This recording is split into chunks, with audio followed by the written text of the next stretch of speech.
भारतात विमानतळ व्यवस्थापन करणाऱ्या तुर्कीच्या कंपनीचा परवाना रद्द. भारताच्या निर्णयाविरोधात तुर्कीचं न्यायालयात आव्हान. तर परवाना रद्द प्रकरणात सोमवारी सुनावणी होण्याची शक्यता.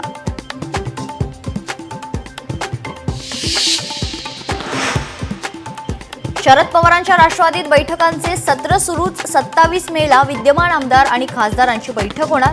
जयंत पाटील यांच्या उपस्थितीत बैठका संपन्न होणार आहेत.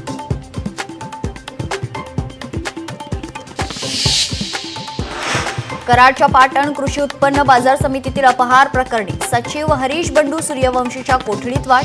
सचिवांचे खरंतर आर्थिक व्यवहार तपासण्यासाठी पोलिसांनी मागितली कस्टडी.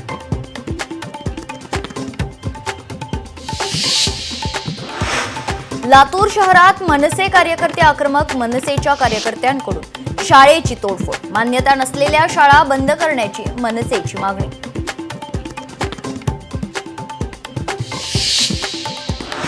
दिल्लीतील आपच्या 15 नगरसेवकांनी दिला राजीनामा. राजीनाम्यानंतर इंद्रप्रस्थ विकास पक्ष स्थापन करण्याची घोषणा. मुकेश गोयल पक्षाचे अध्यक्ष असण्याची शक्यता आहे.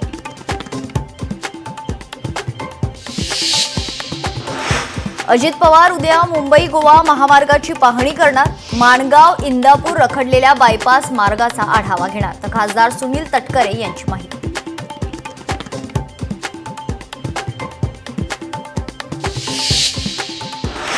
नंदुरबार जिल्ह्यात अवकाळी पावसाचा मोठा फटका. शेती आणि फळबागांचं मोठ्या प्रमाणात नुकसान. तर कृषी मंत्री माणिकराव कोकाटेंनी केली नुकसानग्रस्त भागाची पाहणी.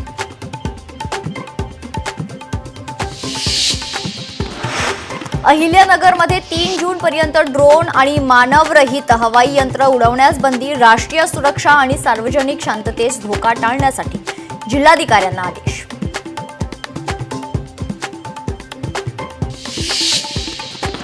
जालन्यात भूमी अभिलेख उपअधीक्षक कार्यालयाचा अनोखा उपक्रम. शेत जमिनीची नक्कल व्हॉट्सअॅपवर मिळवा. QR कोड स्कॅन करून माहिती मिळवा.